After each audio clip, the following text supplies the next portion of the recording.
महाराष्ट्र में लापरवाही तो हुई है, पहले लॉकडाउन के वक्त, फिर लॉकडाउन खुलने के बाद सरकार के कम्युनिकेशन और कंट्रोल दोनों में गड़बड़ हुई और लोगों ने भी गड़बड़ की। अब भी वैक्सीनेशन ड्राइव के लिए जो तैयारी होनी चाहिए थी वो नाकाफी साबित हो रही है, इसीलिए ये केसेस इतनी तेजी से बढ़ रहे हैं। सबसे ज्यादा हैरानी ये देखकर होती है कि कोरोना के नाम पर, वैक्सीन के नाम पर राजनीति की जाती है और इसका सबसे ताजा उदाहरण मिला राजस्थान में। यहां दावा किया गया कि अब राजस्थान सरकार के पास वैक्सीन नहीं बची, सारी डोज खत्म होने वाली है।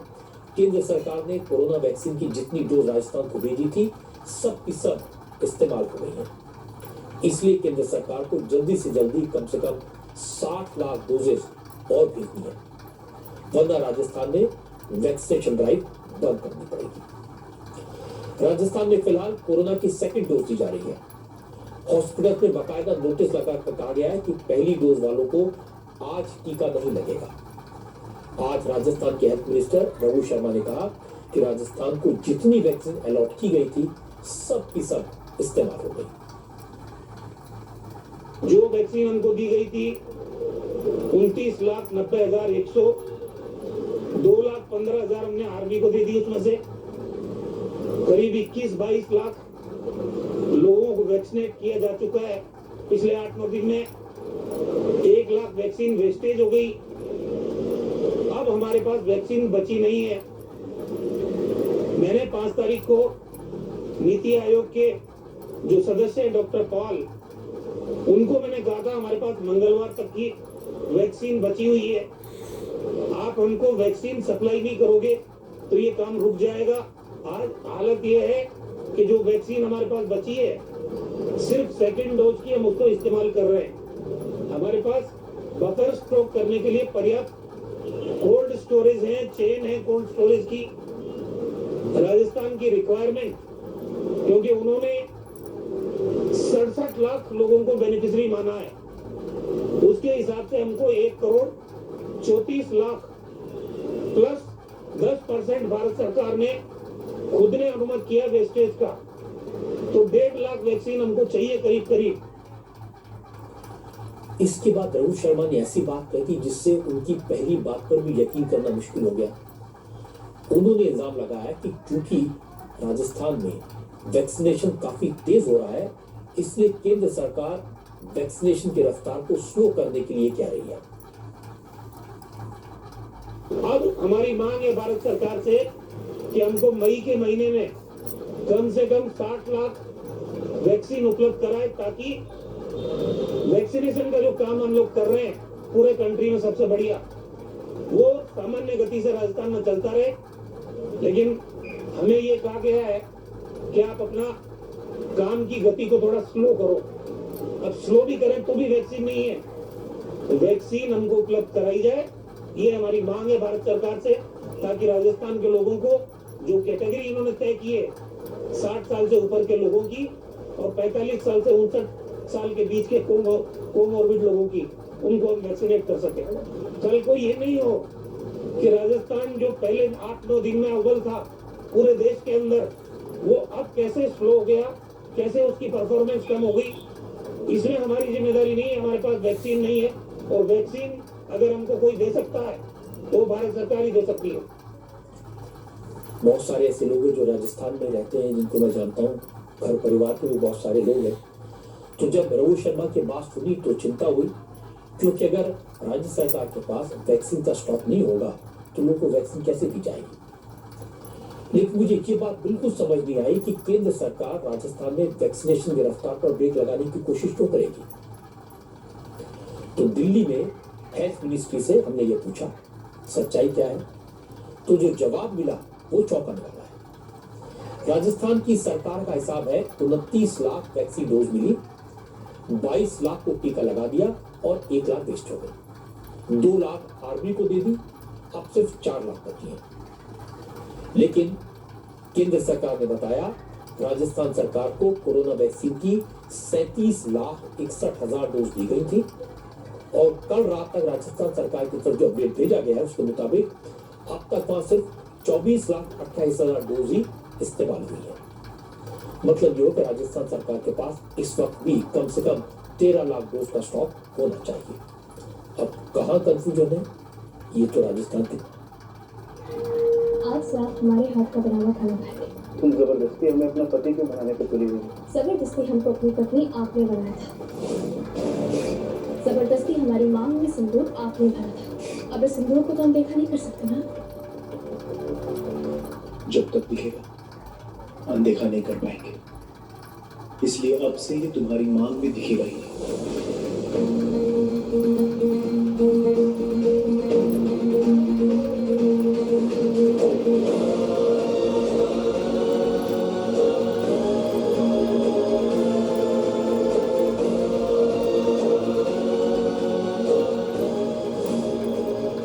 क्या करे आपने?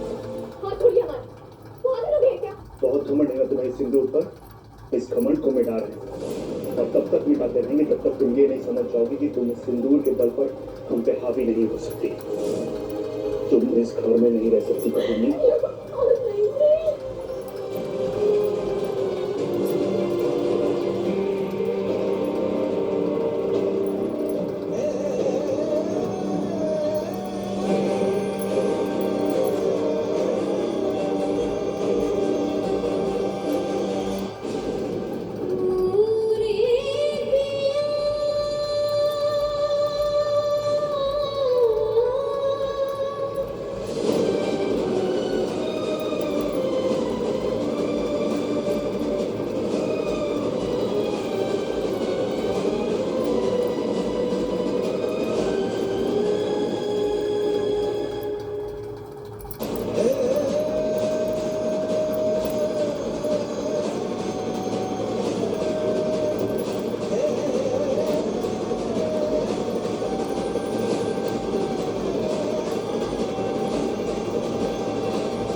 हर हर महादेव, महादेव, हर हर महादेव, हर हर महादेव, हर हर महादेव। हर हर महादेव।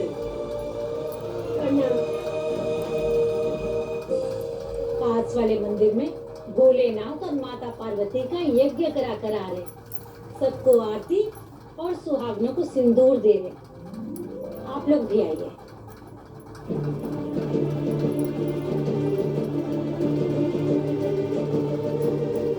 रुको।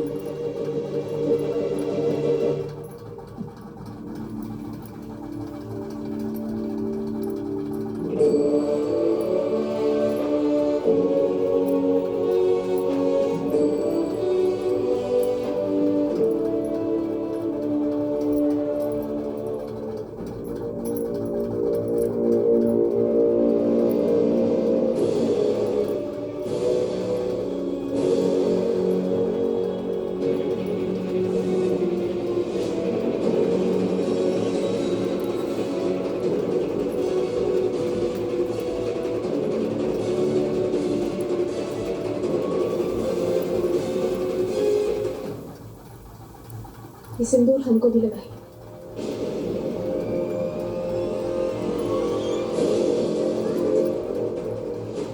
और इतना लगाइए कि कोई जीवन भर कोशिश करे फिर भी ना निकाल पाए।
सुहागन अपने सिंदूर को बचाने के लिए किसी से भी लड़ सकती है, फिर चाहे वो मिटाने वाला या लगाने वाला।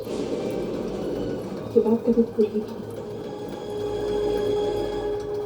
हर हर महादेव, हर हर महादेव, हर हर महादेव, हर हर महादेव, हर हर महादेव।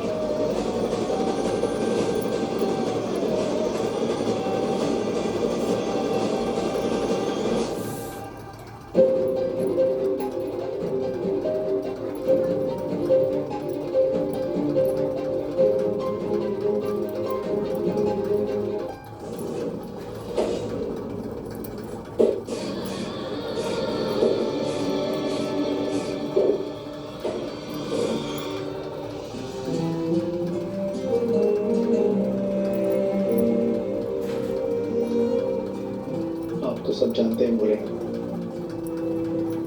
हमसे ऐसी ऐसी चीजें हो रही जो हम कभी सोच भी नहीं सकते। हमारी जिंदगी में तूफान आ गया बोले ना। अब आप ही कोई रास्ता दिखाई। भोलेनाथ इशारा तो कर रहे हैं पर आप समझ ही नहीं रहे। सोचिए जीजू, आप और दीदी किसके भक्त हैं? भोलेनाथ के। आप दोनों कहाँ मिले? इनके मंदिर में। जब दीदी ने आपको ढूंढा था तब आप कहाँ थे? फिर से इनके मंदिर में। आज आपने दीदी का सिंदूर हटाया तो इनके भक्तों ने आके फिर से सिंदूर लगा दिया। तो इस लास्ट बात से आपको कुछ समझ नहीं आया? इसका मतलब कि आपने दीदी की मांग से उनका सिंदूर हटाया तो ये भोलेनाथ को मंजूर नहीं है। आपने भोलेनाथ के अगेंस्ट गए। Very bad. अब आप जाके दीदी को सॉरी बोलिए। चाहिए जीजू।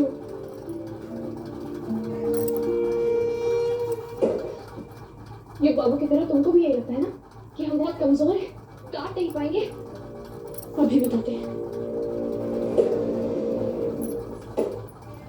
सॉरी।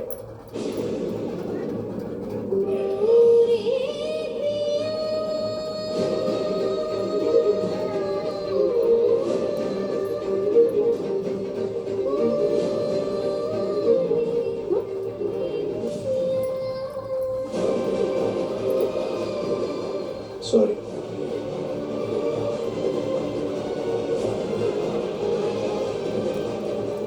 इतनी बार हमको रुला चुके, कौन सी वाली गलती के लिए सॉरी बोल रहे? वो हमने तुम्हारा सिंदूर हटाना चाहा, इसलिए माफी मांग रहे। ऐसे अमीर लोग ऐसे माफी मांगते हैं? बिल्कुल सही नाम हमने दिया है आपको, करेला कबाब। बहुत अच्छा तरीका है। पहले गलती करो, रुलाओ और फिर आकर सॉरी बोल दो। देखिए बाबू, आपका हमको पता नहीं, लेकिन हमको बहुत सारा काम है। तो बस आपके घर की लकड़ियां एकदम आप ही की तरह करो, कटी नहीं रही। लाओ कुल्हाड़ी। तो माफी नहीं दे सकती, कुल्हाड़ी तो दे दो। ये जबरदस्ती करें? दोनों दे दो, माफी और कुल्हाड़ी दोनों। लो। एक शर्त पर। शर्त? हाँ, आप हमसे इस घर से जितना दूर रहने के लिए कहते हैं ना, उतना ही दूर आप हमारे सिंदूर से रहेंगे। भले आपने जबरदस्ती हमारी मांग में सिंदूर भरा, लेकिन आप इसे जबरदस्ती हटाने की जिद नहीं करेंगे। आप भले ही अपनी पत्नी मानिए या ना मानिए, बस हमारी इतनी सी बात मान लीजिए। ठीक है, पर हम इसे अपना नाम नहीं दे पाएंगे।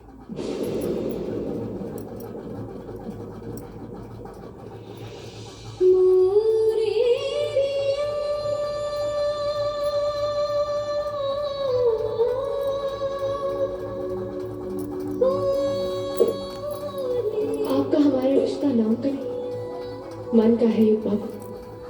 आपका नाम, आपका प्यार, आपका साथ सब पर गुंजन का हक है, पर आपके सिंदूर पर हमारा।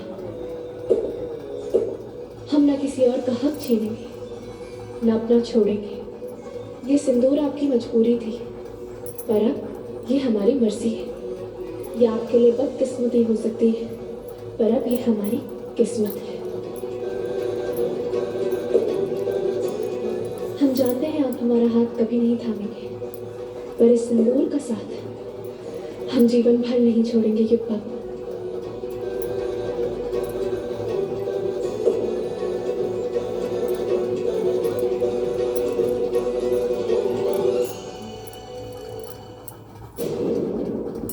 हमने तो सुना है कि 2 बीवियों में एक बीवी जो आपकी है वो पेशे से नाचने वाली है। हमारी एक ही शादी हुई है और एक ही पत्नी है, गुंजन।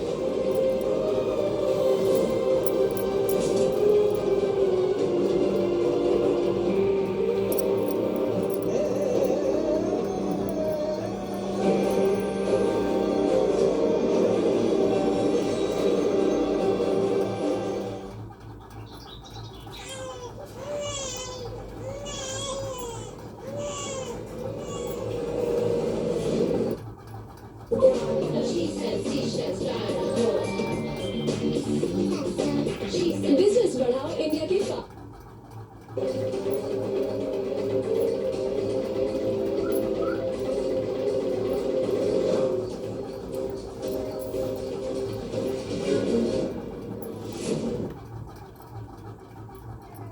ये कि उस समय का जो मीडिया था उसमें से कितने लोगों ने सरकार पर सवाल उठाए थे और कितने लोगों ने इन कांग्रेस के जो नेता थे उस समय उन पर सवाल उठाए थे, क्योंकि असली गोदी मीडिया तो उस समय था, क्योंकि कांग्रेस के नेताओं ने जो कहा उस समय के मीडिया ने वही सब कुछ अखबारों में छाप दिया, न्यूज चैनल्स में दिखा दिया और एक पर भी सवाल नहीं उठाया।